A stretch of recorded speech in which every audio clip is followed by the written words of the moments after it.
What was the perceived illness, or what in fact caused you to lose all your teeth? So, the cause is actually not known.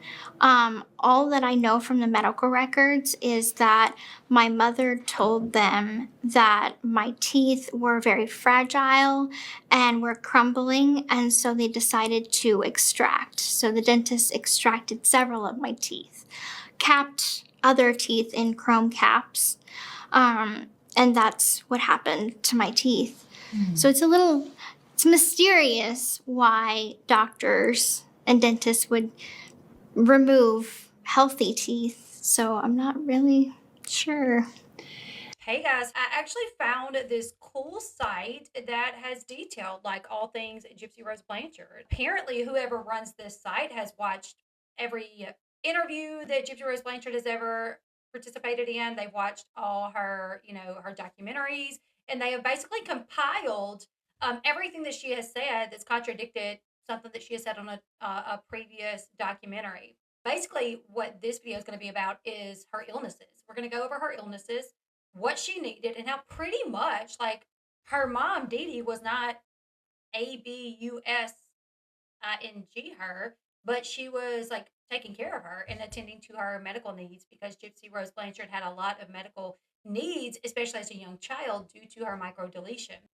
Okay, so this is Gypsy Rose Blanchard, the real story of Gypsy Rose Blanchard from 1991 to the year 2000. And it kind of goes over the lies that not only that she's been caught up in, but her dad, Rod, Christy, everybody. And I've kind of added to some of my own stuff into this. I'm going to go over the media claims. Media claim number one: Gypsy was completely unaware of the truth and believed she was sick. Debunked by at least 2009, Gypsy knew her real age and that she could walk. She told CPS that she was 18. She maintained multiple secret online profiles, used the internet independently, and created dating accounts. She admitted to lying to doctors and exaggerating illnesses for benefit. In a video released after her release from prison, Gypsy told Nicholas Godejohn her real age, confirming she in fact knew her real age. I have a lot of parts inside me that they sometimes get out, and they can be confusing, but it's important to treat each one individually because each one has their own thoughts. Each one, even some have different ages. Like my little girl side is a 10-year-old. I'm 19. My evil side is also 19. So, actually, I'm 23, so it's confusing. So I'm 23 and my evil side is 19. Conclusion: she knew the truth and willingly went along with it. Media claim number two: Dee Dee was physically ABUSIVE, beating, chaining, slashing, Gypsy, whatever. Debunked by no medical records. There's no medical records stating that she was ever physically ABUSIVED. There's no photographs of her with bruises, no police reports, no eyewitness accounts supporting these allegations. Across hundreds of hours of videos that Gypsy filmed for Nicholas Godejohn, there are no bruises, no black eyes, no visible injuries. When CPS visited the home, Gypsy had no bruises or signs of abuse. Despite frequent doctor visits, literally frequent doctor visits, no medical provider ever documented bruising or injuries that raised concern. These extreme claims surfaced only after Gypsy's arrest. Conclusion: no corroborating evidence. Claims are inconsistent and self serving. Media claim number three: that Dee Dee fabricated all of Gypsy's illnesses. That is debunked by Gypsy had real documented medical conditions, including strabismus, feeding and swallowing issues in infancy, which there's a little bit of evidence to prove that she still has swallowing issues. Hypotoma, which is low muscle tone, and hypoventilation, which is why she needed her CPAP. She had microdeletion. These conditions are all supported by medical documentation. After Gypsy was diagnosed with a chromosomal microdeletion disorder, no further surgeries were performed. Conclusion: some conditions may have been exaggerated, but they were not fabricated. Media claim number four: Dee Dee had Munchausen by proxy. Debunked by no psychiatric diagnosis of Dee Dee Blanchard was ever made. Dr. Flasherstein suspected fictitious disorder but did not formally report it. Child Protective Services closed the only investigation because Gypsy was legally an adult and did not request help. Much of Diddy's behavior also directly benefited Gypsy. So the conclusion, never proven, widely assumed based on popular psychology. Media claim number 5, Gypsy was an innocent, helpless child. I think we can all say we don't believe this anymore. Debunked by she used her real age online, initiated romantic relationships, knew how to conceal lies. She actively participated in planning her mother's murder, including sending instructions and hiding the weapon. After the murder, she posed for photos, had bumped uglies with Nicholas Godejohn, and never contacted emergency services. Conclusion, she was not helpless, she was complicit. Media claim number 6, Gypsy only went along with the lies because she was scared of her mom. Debunked by Gypsy stated she used the wheelchair publicly to receive free trips and gifts. She told Nicholas Godejohn it was all a scam and that they could leave whenever they wanted. In videos released after her arrest, Gypsy admitted Didi didn't know she could walk. Gypsy regained feeling in her legs and chose not to tell multiple people, neighbors, police, doctors. They all offered help, which Gypsy refused. In conclusion, she cooperated willingly for gain, not survival. Also, there's a video that I saw out a while ago. She was saying, my mom wanted to kick me out. And like, I'm so scared. Like, my mom wants to kick me out. And it's like, well, if your mom wants to kick you out, why not go? Media claim number 7, that murdering her mom was the only way out, debunked by Gypsy had ran away before, had outside contacts, and used the internet unsupervised. Nicholas Godejohn offered to contact the police and help her leave, but she rejected it and insisted on murdering her mom. And what's so ironic now, you guys, what's so ironic is in several interviews that I have watched in the past few days, Gypsy has said, why didn't he offer to call the police? Why didn't he offer something else? If he really loved me, why did he agree to unalive my mom? If he really wanted what was best for me, why didn't he offer to call the police? Girl, he did. That has came out in police records and in the records that there were times where Nicholas said, "Can we just run away together? Should I call the police?" And she was like, "No, it's not going to work that way. We can't call the police. It's not going to matter. It's not going to matter if we call the police." Non-violent exit options existed, but none were taken. Conclusion, Schmurder was a choice, not a necessity. So Gypsy stated that around 1997, at the age of 6, she experienced a seizure during surgery that left her temporarily paralyzed. So this is where the wheelchair comes into play, right? If you're believing Gypsy. Who knows at this point? We really don't know. Because the only person that could really tell us anything is a liar, and then the other one is deceased, which may be a liar as well. In the video, Gypsy claimed she eventually regained feeling in her legs, but chose not to tell anyone, reportedly due to fear that her mother Didi would stop loving her. She further stated that she continued to feign paralysis until 2011. I was 6 years old. I went into the hospital for like 6 months, and the doctors told me that I had a seizure in surgery, and I wouldn't be able to walk, that I was paralyzed permanently. And that part, the part that I had a seizure was true. In surgery, I had the seizure and I was paralyzed, but what they didn't know is that it was temporary paralysis and not permanent.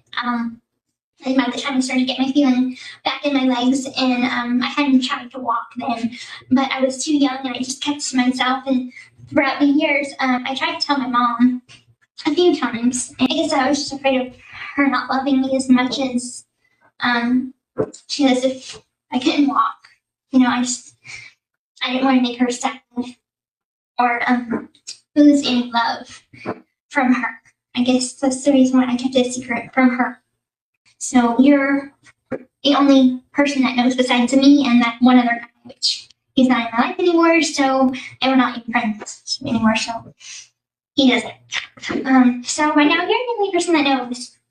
To continue, it says, this account appears to diverge from Gypsy's widely publicized post-arrest narrative in which she alleged that Didi had forced her to remain in a wheelchair. A central detail in the Munchausen syndrome by proxy framework often presented in documentaries and interviews. No, Dee Dee was never ever diagnosed with Munchausen by proxy. That came up. One doctor mentioned it in a report. One doctor out of the hundreds of doctor visits, there was one note where a doctor notated it that like it was a possibility. No, she was never diagnosed. You can't be diagnosed after you die. But that came about by her attorney, Mike Stanfield.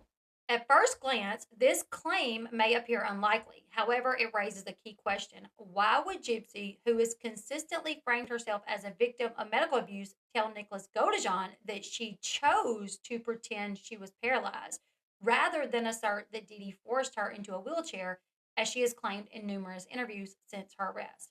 The inconsistencies between this private account and her later public narrative suggest a need for careful scrutiny. For that reason, this detail deserves to be considered as we continue to explore Gypsy's complex and often contradictory medical history. In 1991, when Gypsy Rose Blanchard was just 3 months old, she exhibited signs of sleep apnea. Okay, so the wheelchair thing, that's that. Now we're going to move on to sleep apnea, right?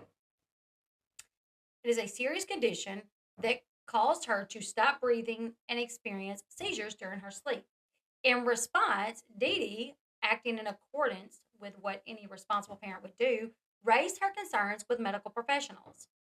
After an assessment, Dee Dee was provided with a CPAP, continuous positive airway pressure, monitor to help manage Gypsy's condition and to alert her to any potential breathing issues during the night.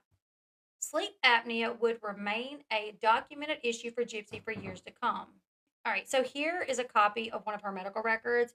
It says she has chronic hypoventilation and is on a BiPAP at night. She is followed by pulmonology at Children's Hospital. In November of 2009, the patient underwent a laryngoscopy. I don't know if I'm saying that right. Under light general anesthesia to access vocal cord closure. The study demonstrated vocal cord closure. So Gypsy claiming she didn't need a CPAP. Well, she did undergo a procedure that showed she had vocal cord closure when she was asleep. This was result date October 24th, 2012.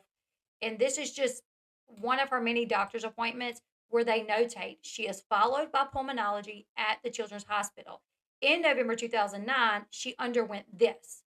So, yeah, this proves she underwent a procedure that shows she was, in fact, dealing with vocal cord closure, which is an abnormal objective finding. The medical documents support that Gypsy's condition was not only being tested, but overseen by her primary care doctor and a pulmonologist. So, if Dee Dee lied about this, she not only had to convince Gypsy's primary care doctor to prescribe Gypsy a CPAP, but the pulmonologist as well. However, we see through medical documents that testing was in fact done, and Gypsy did in fact suffer from a condition that would make sense for her doctor to prescribe the machine. Sleep apnea is about the airway collapsing during sleep and causing breathing to stop and start. A CPAP machine is treatment. Okay, so Gypsy once said, after her release from prison, she said, when I went to prison, like I didn't need the machine, I didn't need this, I didn't need that, I didn't need none of these medications. Basically, to say like nothing was wrong with me. I didn't need the machine. I didn't use it when I went to prison. So she was basically saying it was a fabricated condition, fabricated by her mom. However, choosing not to use the machine or saying you don't need it anymore doesn't automatically mean you don't have sleep apnea. The condition can still exist whether someone uses the machine or not. And because Ryan pointed out the fact that Gypsy snores really bad, could make one question, along with the proof of the test, obviously, or maybe she really doesn't have sleep apnea. I do have to throw it out there, though, that just because someone snores, it doesn't necessarily mean they have sleep apnea. But Dee Dee wasn't the only one that claimed that Gypsy had sleep apnea. We're going to watch a clip later on where someone else backs up this claim, but we'll keep going for right now. So sleep apnea would remain a documented issue for Gypsy for years to come. Despite this, Gypsy later claimed in a 2017 documentary, Mommy, Dead and Dearest, that the breathing monitor seemed to make her breathing worse, not better. I would have to put on the breathing machine every night. I hated it though because it seemed to make my breathing worse, not better. So this implies that both the medical professionals and her mother were endangering her rather than helping her. However, Dee Dee's versions of events preserved in Gypsy's medical records paints a different picture. According to those records, Dee Dee reported that Gypsy actually liked using the CPAP machine, which she said helped Gypsy sleep more peacefully. A medical report dated July 1st, 2004 supports this account, stating that the CPAP resolved Gypsy's significant nocturnal hypoventilation. And listen, I have read hundreds of pages of like her medical documents at this point, and I remember seeing one where they talked about this, where the word significant nocturnal hypoventilation. I remember seeing it, but I couldn't find it when I was looking back for it. But what I will say is back in 2015, which is when she unalived her mom, so you could probably go before that, the type of machine that Gypsy would have used would have more than likely collected the data when she went to sleep at night and wore her machine. Like I know my husband has one. Anybody that has a CPAP probably know that it collects the data when you sleep and it reports back to your doctor. Well, back then, the information was stored on an SD card. So Dee Dee would have had to bring the SD card with her to Gypsy's appointments for her doctor or the sleep clinic to review. Considering Gypsy was on this machine from the time she was like, I think even before she was 3 years old, I would assume somebody reviewing that data would have been like, oh, she don't need the machine. Like, she's fine. So when you're on one of these machines, they even have to figure out like the pressure to the machine. It's not just one of those things like, oh, she needs a CPAP. Okay, here it is. Go get it. They have to figure out exactly how much pressure is needed when she's asleep to keep her vocal cords from closing and to keep her breathing correctly. So the fact that yeah, it's a whole dang process. So the fact that people can say her mom just made this up and she really didn't need the machine, even Rod Blanchard, like in one of the, I think on Love After Lockup, he's like, or Life After Lockup, sorry. He's like, I still to this day don't know if she needed it. She needed it. There was no way she was on this machine for 20 years and she didn't need it. It's just impossible. Okay, so even though Gypsy can now tell her story freely without her mother alive to challenge or explain decisions, the medical record still exists as an objective record of what doctors documented at the time the care was happening. Those records reflect real evaluations, diagnoses, symptoms, and observations made by medical professionals in the moment, not years later after memories, trauma, public opinion, and the media framing may have influenced the narrative. Rod Blanchard has over the years offered various recollections regarding Gypsy Rose Blanchard's early medical issues, particularly her sleep apnea. His statements, however, have been inconsistent and often contradictory, which perhaps is surprising given that Rod himself admits he was largely absent during most of Gypsy's life. Still, despite limited involvement, Rod has repeatedly weighed in on her early health. And I do want to say, like, most of what I'm reading, I did not even write this. Somebody sent me this site. It had all this up, and I was like, oh my goodness, this is such a good site, like for people to know about and for people to read. So while I'm reading this one, there's still so much more. And like I said, I added stuff to it. Um, but this site does have like a hatred for Rod and Christy, I can tell, and you'll see what I'm talking about as we get further into it. In Mommy Dead and Dearest, 2017, Rod recalls, right from birth, 3 months old, Dee Dee was telling me that she, Gypsy, had sleep apnea and she needed a breathing machine or breathing monitor machine, which I mean, I to this day don't know if that was real or not, which just because you don't use it doesn't mean that it's not real. So, was it from birth or 3 months old? The ambiguity continues. In Gypsy's Revenge, 2018, Rod elaborates. Dee Dee tells me she's trying to get her, Gypsy, this heart monitor that she has to wear while she's asleep because she stopped breathing in her sleep. And she'd have seizures in the middle of the night. And she'd tell me that she was bringing her in for tests and everything and that she had sleep apnea. She acted so scared. The phrase she acted so scared implies performance, which in turn suggests fabrication, leaning into the narrative of Munchausen by proxy syndrome. So when all these documentaries started being filmed, the whole obviously Dee Dee had the issue, Dee Dee was faking illnesses was really pushed by everyone involved. However, the implication stands in contrast to medical facts about infantile seizures and their impact on development. something Dee Dee relayed to Rod. This was interesting here, which I did not know. This is Rod quoting Dee Dee. So Dee Dee tells Rod, when she, Gypsy, have these seizures, it would knock her, Gypsy, back mentally a couple of years. And Rod said that on Gypsy's Revenge, which was filmed or came out in 2018. This is actually not a falsehood. Seizures in infancy can indeed delay developmental milestones.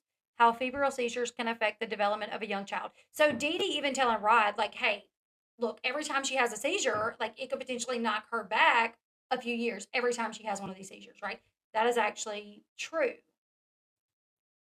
So right here it says, can seizures in babies or young children cause developmental setbacks? Yes, seizures in babies and very young children can affect brain development and lead to developmental delays or even loss of previously learned skills. This is because a young child's brain is still rapidly developing, and repeated or severe seizures can interrupt that process.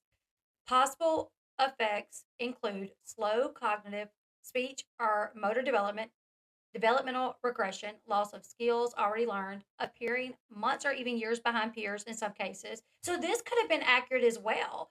Like Dee Dee only said she had had like 2 seizures in that past year. So I'm like, if anybody, like if Dee Dee really wanted to make her look very ill, I don't know. I just feel like she would have been like, oh yeah, she's had 10 to 12. I don't know. She has a seizure a day. She has 5 or 6 seizures. I don't, you know what I'm saying? Like, oh, she's only had 2 seizures this year. When she was younger, and maybe she had them more often, maybe it really was knocking her back. And that's quite possible because it actually does happen. So the risk of impact is higher when seizures begin very early in life, which is what allegedly happened with Gypsy. Seizures are frequent, prolonged, or poorly controlled. Oxygen levels drop during seizures. There is an underlying neurological or genetic condition, which there was. There was a underlying genetic condition. It is important to note that not all children with seizures experience long-term cognitive impairment. Some children catch up once the seizures are controlled, which is very important for that to show, like, once these seizures are controlled, which it seemed like the last, thank you, Cassie, for the heart me, it seemed like she got put on medication and it started controlling the seizures. And so she kind of caught back up. In other cases, the developmental delay is caused by the underlying condition that triggered the seizures rather than the seizures alone. Bottom line, seizures in infancy or early childhood can contribute to developmental delays or regression, sometimes significant, but outcomes vary widely dependent on the cause, severity, and treatment. So Rod making that statement, it could have been absolutely accurate. Rod has also stated that not long after separating from Dee Dee, she informed him that Gypsy was having problems sleeping and had been diagnosed with epilepsy. He's quoted in Gypsy's Truth and Lies 2018 as saying she, Gypsy, was sick, problems sleeping, epilepsy, and it just progressed from there. Yet Rod also claims that he and Dee Dee split 3 months before Gypsy was born, which raises the question, when exactly does he believe Gypsy's epilepsy began? In utero? By 2019, Rod appears to have reversed course, stating, from the medical records I've seen now, there was no determination that she had sleep apnea. Her tests seemed pretty normal, but Dee Dee was persistent that she get the heart monitor she could wear at night. This assertion overlooks a key piece of documentation, a July 1st, 2004 medical report confirming evidence of significant nocturnal hypoventilation resolved with the use of a nasal CPAP. That was July 1st, 2004. And then in the document we looked at a while ago, where she went back in November 2009 and had another procedure done where they saw that she was still having issues with vocal cord closure. Rod further claims that he never witnessed Gypsy having a seizure, which isn't shocking given how rarely he saw her, and that seizures related to sleep apnea typically occurred during sleep, which he would not have been present for. In 2024, Rod again changed his stance. He said, I remember when Gypsy was 3-4 months old. Dee Dee told me she stopped breathing in her sleep. She had her tested and she had sleep apnea. So he goes from maybe it was real to she definitely has sleep apnea. So Rod's recollection shifts significantly over time as well. To summarize Rod's versions of events, Gypsy may or may not have had sleep apnea, which may have started before she was born, or at birth, or at 3 months, or perhaps 4. Ironically, in 2007, a physician who suspected Munchausen by proxy noted the mother is not a good historian. That physician has clearly never interviewed Rod Blanchard. And you'll get more of these little digs throughout this. I mean, whoever wrote this did a really good job, but they call Rod out a few times. Gypsy's medical records indicate that her seizures were only witnessed by Dee Dee. While that fact is often used to question their legitimacy, it's actually not uncommon for sleep related seizures in infants to go unwitnessed except by their caregiver. The absence of third party observation does not negate their occurrence. Something that was discussed, but I can't find any medical records of happening, was that Gypsy said she had a seizure while under anesthesia and in surgery. We just watched the video where she was telling Nicholas, like, oh, I had surgery, I had a seizure during surgery, and it caused temporary paralysis for my legs. If that actually would have happened, the doctor would have been the one to report the seizure, not Dee Dee, not anybody else. It would have been the doctor to say, oh, she was under anesthesia and we were performing this surgery, she had a seizure. And the doctor would have been the one to notice that. However, it is possible that's something Dee Dee or Gypsy made up. I didn't find any paperwork to prove that, and the only person I've ever heard mention it is, in fact, Gypsy, so that could be made up. However, if that was not true and a doctor was not a witness to Gypsy's sleep apnea, Gypsy's grandpa was, in fact, a witness to her sleep apnea. Claude Petrie Sr., in a 2024 documentary Prison Confessions, said, at night, Gypsy had a machine on. The alarm would come on when she stopped breathing, so you had to wake her up. Once you wake her up, the machine would stop, but it was scary. After she divorced Rod, Dee Dee moved back with us. And at night, Gypsy had a machine on. The alarm would come on when she stopped breathing. So you had to wake her up. Once you wake her up, the machine would stop. But it was scary. So that's, another person saying no. Like, yes, she wore this machine at night and it helped her. When she stopped breathing, it would go off. We woke her up. So he is also saying that was legitimate. That really happened. That account, along with clear medical documentation, confirms that Gypsy's breathing issues were both real and concerning. For the record, sleep disorders and seizures in infants are consistent symptoms with microdeletion syndrome, the one that Gypsy had. The very genetic condition that Gypsy has. So perhaps it's time for Rod Blanchard to sit this one out. According to, you guessed it, Rod Blanchard, when Gypsy was around 4, 5, or 6, Dee Dee started telling him that she had problems with her eyes, seizures. She would say that the seizures would affect her eyes. 2 years later, in The Killer Thorn of Gypsy Rose, Rod revised the timeline. Before she was 5, Dee Dee started talking about her having problems with her eyes. It seems even the basic details surrounding the onset of Gypsy's eye issues remain unclear to Rod. Was she 4, 5, or 6? The range only further underscores Rod's uncertain grasp of events from his daughter's early life. Medical records, by contrast, offer clarity. Gypsy underwent eye surgery at just 3 years old. Dee Dee, her primary caregiver, also reported that symptoms began as early as 8 months. In both instances, crucial moments in a child's health history, Rod was absent, probably along with his memory. Gypsy herself has downplayed the severity of her condition, stating in Gypsy's Truth and Lies, the only thing that I have wrong with me is a little bit of a lazy eye. That's it, nothing else. This statement omits the fact that Gypsy was diagnosed with microdeletion syndrome, a rare chromosomal disorder known to include eye abnormalities among its symptoms, strabismus being one of them. Strabismus is not simply a lazy eye. It's a serious misalignment of the eyes that, if untreated, could lead to permanent vision loss. My son has strabismus, and when he was like a year old, he had to undergo surgery for it. And we were told, like, if you if you don't do the surgery, it's going to get worse in time, and it could, like, he could go blind. So he had the surgery. In Gypsy's case, the condition affected both of her eyes, and her medical records confirm she underwent multiple corrective surgeries over the years, procedures deemed medically necessary by professionals. Nonetheless, Gypsy, Rod, and Christy, Rod's wife, have all attempted to minimize or question the legitimacy of those procedures. Christy, for example, claimed in a 2018 interview she does have a lazy eye if she doesn't wear her glasses all the time. That was since she was a little baby. Everything else was a lie. Gypsy over here responded to someone, said, yes, I had eye muscle surgery because of my lazy eye. That was the only one that was necessary. And that's actually not true. I looked in her earlier medical records. Gypsy had strabismus as an infant, which is when one eye or both wander. And look at that.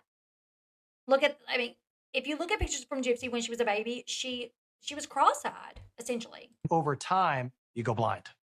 So you have to have surgery to correct the problem.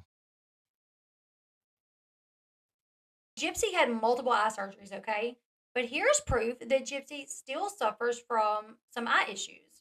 And she still needs glasses despite those multiple surgeries. Maybe if she wouldn't have offed her mom would have continued taking her to the eye doctor to, make sure she was good. Which maybe that was it, and she would have needed glasses, and that's fine. But Dee Dee was doing the right thing by getting her the surgery that she clearly needed and by attending to that.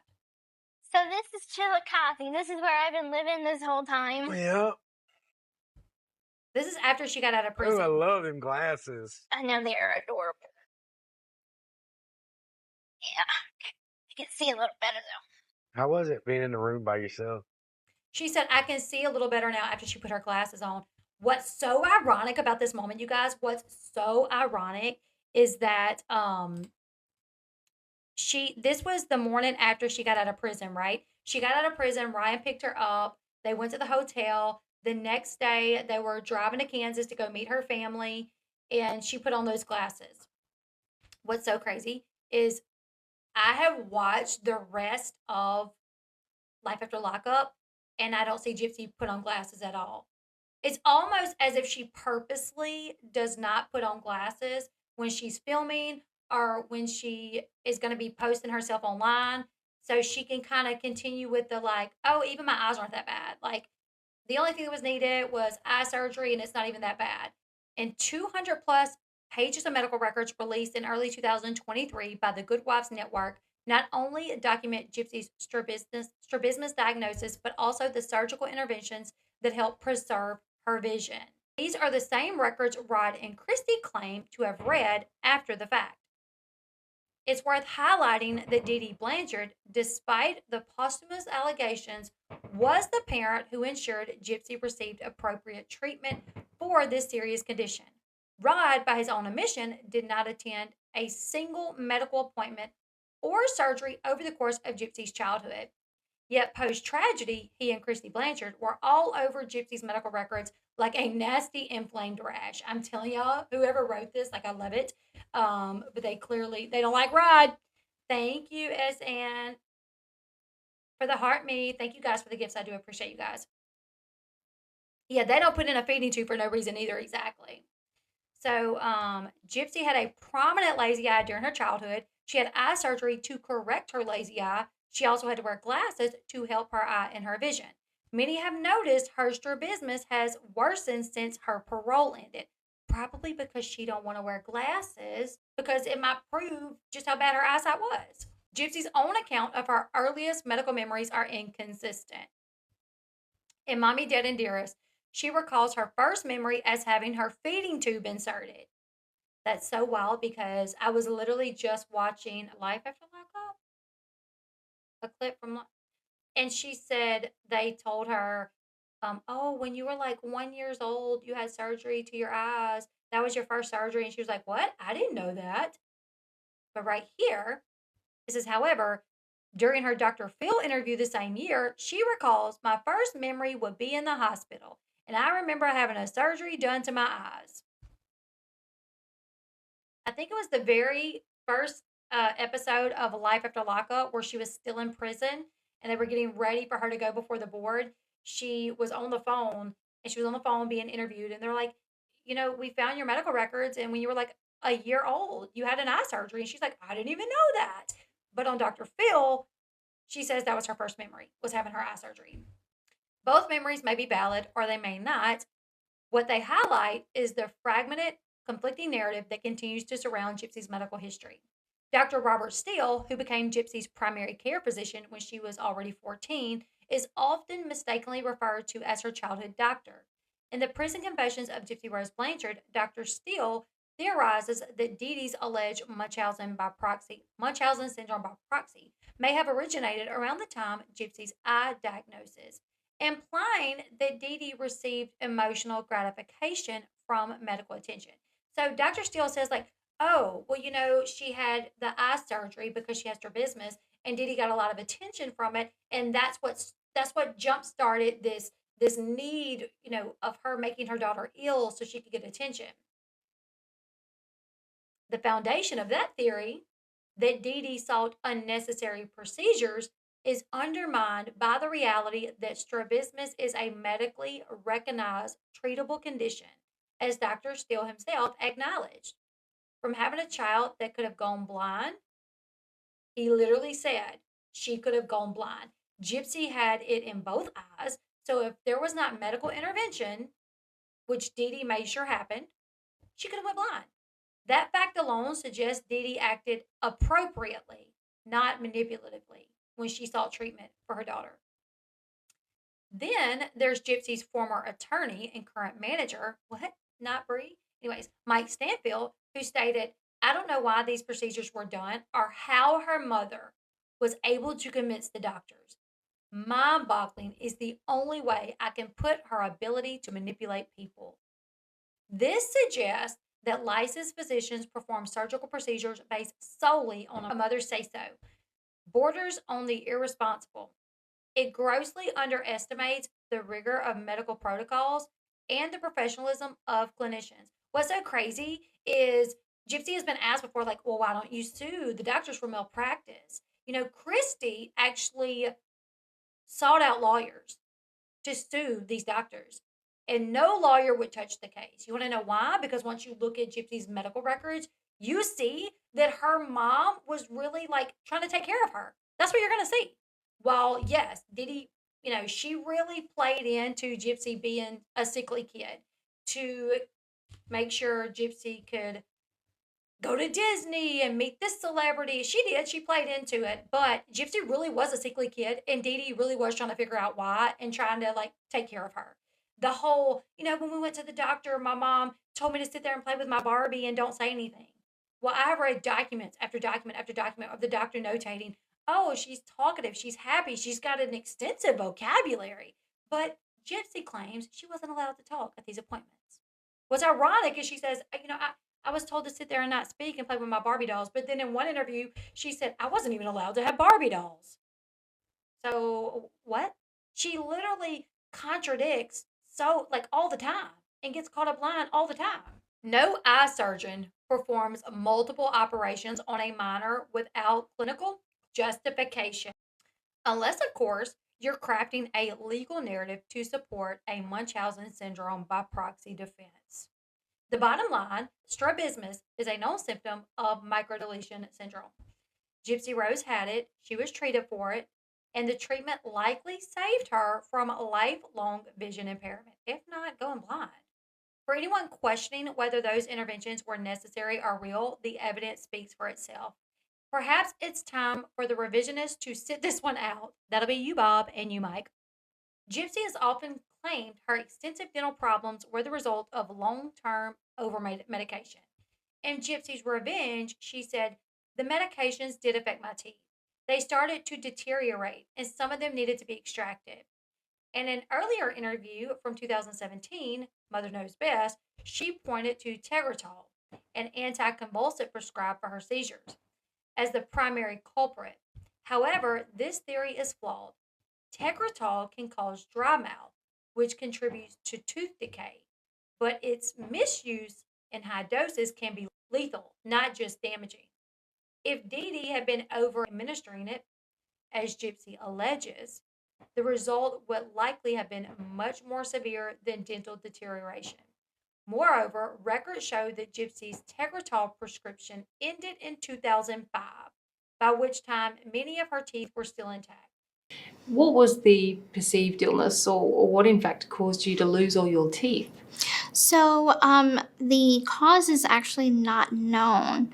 All that I know from the medical records is that my mother told them that my teeth were very fragile and were crumbling, and so they decided to extract. So the dentist extracted several of my teeth, capped other teeth in chrome caps, and that's what happened to my teeth. So it's mysterious why doctors and dentists would remove healthy teeth. So I'm not really sure. Right here, it says, I need to tell you a secret, hon. She says, I never stopped sucking Pediasure from a baby bottle. All right, so right here it says Gypsy Rose Blanchard. As you guys can see where the teeth are circled, some are scribbled in. Do you guys see that? Some are circled, scribbled in, and then some have, it looks like kind of like an X on them, like 7, 8, 9, 10, all have like an X on them, right? So I'm going to break down what that means. A circle around a tooth normally means the dentist wants to draw attention to that tooth. Something needs to be checked, watched, or treated. It could indicate suspected decay, a crack, infection, or an abnormality. Sometimes circled means treatment recommended or this tooth needs attention. Now, a tooth that's colored in is a confirmed cavity, that there is an existing restoration like a crown or a filling. It may show a missing tooth structure. In some charts, a fully shaded tooth means the tooth is missing. And in that, none of them are like completely shaded in. They are like kind of halfway shaded, which I think, looking at pictures of Gypsy, I think that meant that these were capped. 2, 3, 4, 5, 6, 11, 12, 13 maybe were capped. But 7, 8, 9, 10, I think those were already pulled, I think.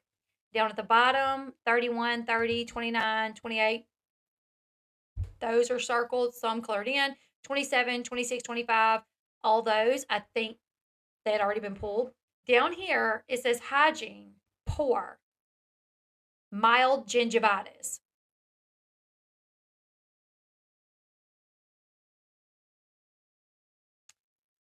So her claiming, implying that like nothing was wrong with her teeth. She's like, I don't know. Like my mom took me in, said that my teeth were chipping and crumbling, and that I was in so much pain, and so they pulled my teeth. I also found documentation where it says Gypsy says she's not in any pain.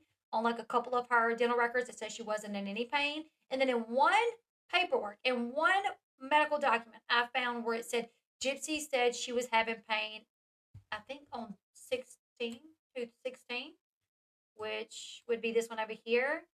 It was 16 or 6, right? And what it said, they did an x-ray on that tooth to see why she was in pain, and it was impacted into the jaw. So the one time that there's ever any record about her being in pain, they did an x-ray and her tooth was like impacted in her jaw. So they did extract that one. But other documents that I found states she reports no pain. But she did have cavities and she had poor hygiene and she had gingivitis. All erupted teeth have crown with stainless steel crowns in place. Oral hygiene is poor. Tooth 1 is erupted intraorally. Floor of mouth non-tender and non-raised. No acute signs of infection intraorally. The patient has high arch with crowding. So she also had crowding in her teeth. The patient is alert, oriented, interacts appropriately. Her like, oh, my mom wouldn't let me talk. My mom wouldn't let me speak. I had to sit there and play with my dolls. There's several notes in her medical paperwork where that's not true. Miss Blanchard is a 17-year-old Caucasian white male who presents upon referral from doctor. So not only that, it wasn't like she just took her to one dentist and said, she's just in pain. Her teeth are crumbling. And the dentist said, okay, let's pull them out. Right here it says Miss Blanchard is a 17-year-old Caucasian female who presents upon referral from Dr. Brian Wilson at Children's Mercy Dental Clinic for extraction of teeth 1, 16, 17, and 32. Tooth number 1 is soft tissue impacted. Teeth 16 and 17 and 32 are all full bony impacted teeth. So this whole didn't have any issues. I don't know. My mom just, fed the doctor a load of bull and he just said, "Oh, sure, let's pull your teeth out." What's crazy is Gypsy, like Christy, Rod, they all had access to these medical records, could have read all over them, before Gypsy got out of prison to make sure if they're going to lie, and tell the story, like, hey, we don't need to say this. Like when people ask you about your teeth, just say, my mama didn't take care of them. She literally could have come out of prison saying, my mom wanted me to look like a mentally challenged kid. So she purposely did not take care of my teeth, and I didn't know to do it from a young age. She never brushed my teeth. She let me suck on a baby bottle. So I didn't know. And my teeth ended up rotting out of my head, and I had to have them pulled. She could have came out saying that. But instead, she came out saying there was nothing wrong with my teeth. But my mom took me to the dentist and lied and said I was in pain and said that they were crumbling and cracking and chipping, and so they pulled my teeth. They literally could have read all of this paperwork and came up with a way to make it make sense.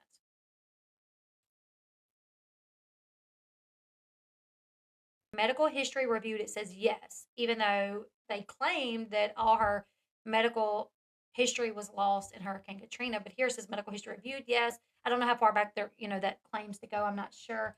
So yeah, this shows here that there wasn't just one dentist that was looking over her. I mean, she definitely needed the dental work that she had. There's no question about it now. Right here, as you can see, where it says NP, NP, NP, NP, no problem, or they're not there. So I'm not sure. So let's jump on from that. Is it more plausible that Dee Dee withheld medication and treatment? That's not supported by the evidence either. Medical records show that Gypsy had a high palate, a condition that can cause feeding difficulties, sleep apnea, and serious dental complications. She also suffered from acid reflux, which erodes enamel over time. Additionally, Gypsy willingly continued using a baby bottle well into adulthood. Last known sighting when Gypsy was 23 years old. Wow. Another known contributor to tooth decay. The reality is likely multifactorial. Gypsy had genuinely poor dental health driven by a combination of congenital factors, underlying conditions, and long term use of medications, but not willful neglect or abuse in this specific regard. Which I would say if her teeth got that bad, I would still say maybe, I don't know, because some people really do try to take care of their teeth and they still can have issues. So between the medication, the bottle, and her underlying issues, even if they were brushing on a regular, it still could have caused her to have some issues. Medical records indicate that Dee Dee took steps to address these issues through extensive dental rehabilitation, including multiple surgeries and ongoing care. With everything Gypsy faced medically, it's remarkable she retained as many teeth as she did. Gypsy has repeatedly claimed that Dee Dee instructed her to stay silent during medical appointments. In Mommy Dead and Dearest, Gypsy said, she'd tell me to play with my Barbie doll, and if the doctor examined me, to stay in my wheelchair, be calm, and not move my legs. In Prison Confessions of Gypsy Rose, she added, she would squeeze my hand. That was my signal to shut up. However, these statements are challenged by actual medical documentation. For example, during a 2007 pre-op evaluation for dental surgery, which included 10 fillings, 2 extractions, and crowns, the physician noted that Gypsy's vocabulary appeared to be more advanced than a second grade level and described her as fluent and engaging. Dee Dee was also described as extremely attentive and loving. Gypsy is a very pleasant 17-year-old young lady who cooperates well with the examination. She is noted to have a mild global cognitive impairment, but she follows simple commands without difficulty. She has rich vocabulary. She has a flaccid dysplasia and is wheelchair bound. That goes against the whole, just sit there and shut up. This one was 7/14/2011. Constitutional, happy and talkative, normally nourished. She definitely was able to talk, and she wasn't just sitting there unable to move. playing with the baby dolls. So there's an x-ray of her mouth at some point. Gypsy Rose Blanchard, taken by Truman. So they took x-rays of her teeth, okay? One of the most heavily disputed aspects of Gypsy's story is whether she ever had seizures. Gypsy and her legal team have suggested her epilepsy was fabricated, yet medical records and prescriptions tell another story.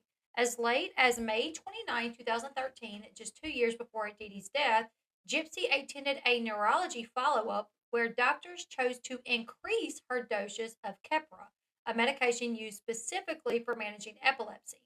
Doctors don't casually prescribe or adjust seizure medication.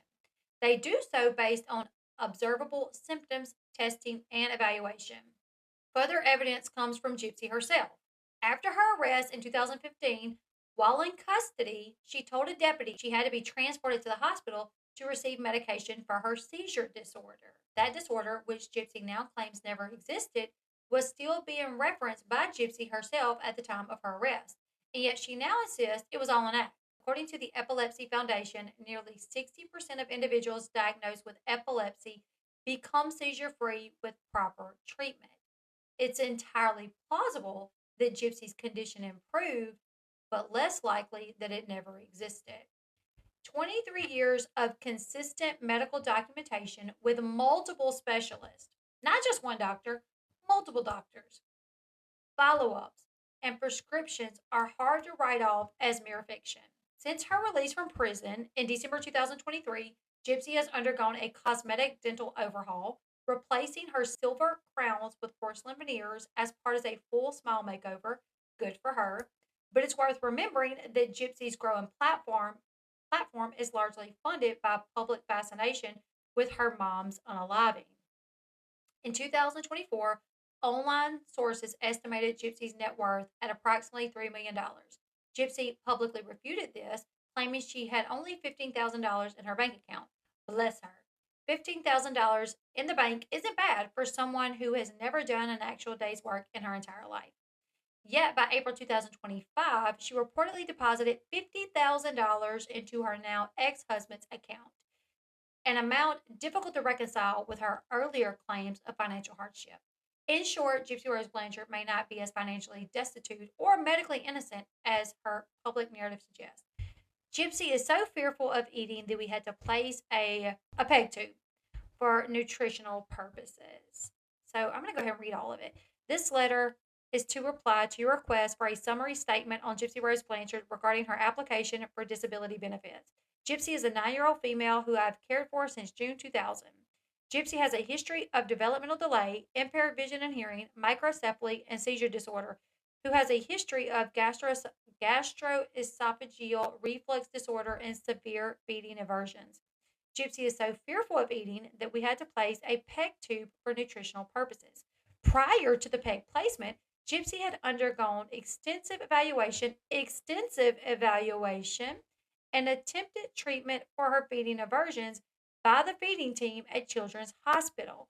She was not able to consume enough calories by mouth to promote her survival. In addition to her other impairments, Gypsy is a very anxious child who is frightened by medical intervention and social interactions. I do not believe she is capable at the present time of functioning in school or society. Sincerely yours. Gypsy was actually in the hospital for a month at Children's Hospital being observed by a feeding team to see if she could actually eat enough that she would survive, and she couldn't, so they had to put the feeding tube. The decision to place a feeding tube in Gypsy Rose Blanchard was not made by her mother, Dee Dee Blanchard, but by a multidisciplinary team of medical specialists. According to Gypsy's medical records, this conclusion followed an extensive evaluation by a feeding team. The procedure was considered an appropriate and necessary intervention for several documented health concerns at the time, including failure to thrive, gastroesophageal reflux, difficulty swallowing, and hypersalivation. Before the feeding tube placement, Gypsy underwent a Nissen fundo, a surgical procedure used to treat severe acid reflux. Further evidence of ongoing gastrointestinal issues. In various media appearances, Gypsy's father, Rod Blanchard, has shared recollections of her childhood health issues. In a 2018 interview for Gypsy's Revenge, he stated, "It just got worse and worse. Didi started telling me they're running tests, they're trying to find out what's going on with her. She's got a lot of issues. She has some problems with her hearing, needing tubes in her ears." And I found the medical paperwork for her ears as well. And she actually had holes in her ears. Like, that's legit too. She had holes in her ears, problems with her hearing, needing tubes in her ears, had reflux. So at 7 or 8, she had a feeding tube put in. However, Gypsy's 2024 memoir, My Time to Stand, Now That I Don't Have to Pretend I Can't, contains inconsistent accounts. In one section, she claims she was 5 when the tube was placed. In another one, she recalls being 9. Medical documentation most consistently supports the age of 7. How in your own book do you say, like, in one chapter you were one age, but in another chapter you say you were a different age, and nobody caught that? Nobody was like, hey, in chapter 2 you said you were 5 when you had the feeding tube placed, but in chapter 9 or chapter 7 you're saying you were 9. Like, we need to get this figured out. All right, so it's physical examination. Today, she is awake, alert, in good spirits, dressed as a Christmas elf. Her voice is normal. She had some salivation with salivary flow from her mouth, but no gross choking or coughing during our exam. Swallowing difficulty. Tulane. Optic assistance was provided to the speech pathology department for evaluation of swallowing of thin liquids and piece foods. The patient exhibited significant difficulty in swallowing all consistency of foods. There is significant gagging and coughing with each attempt to swallow. Only small quantities were able to be swallowed without spitting out the food.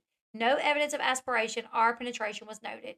There was a global delay of swallowing. If you watch Gypsy now, if you watch her now, if you go back and you watch Life After Lockup, if you watch when she does the little mashed potato bit, when she was still acting, when they're at Disney, she's like, "Royal mashed potatoes." She had a very little bit of mashed potatoes on her spoon. Oh, and let me say that.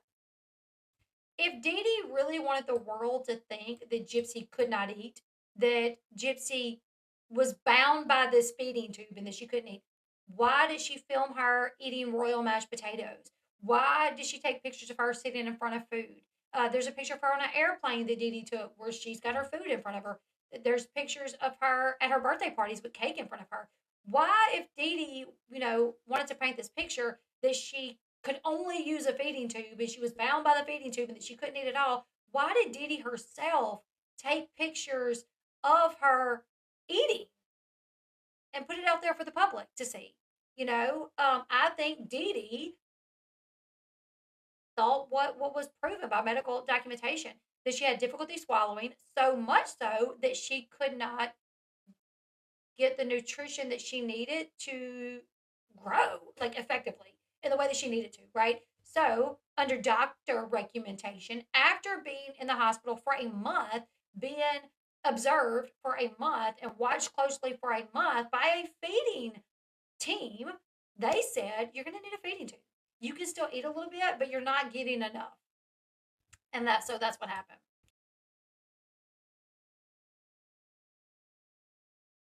Ear tube placements are common in young children with chronic ear infections, especially those with microdeletion syndrome. Medical records confirm that Gypsy had multiple ear infections and perforations, so she had holes in her ears. Rather than evidence of Munchausen syndrome by proxy, the records show a mother adhering to medical advice to ensure her daughter received proper nutrition. A 2025 FOIA release revealed that Gypsy, long framed as a helpless victim of medical abusc, sold unused medical supplies, including feeding tubes, via eBay under a secret email account.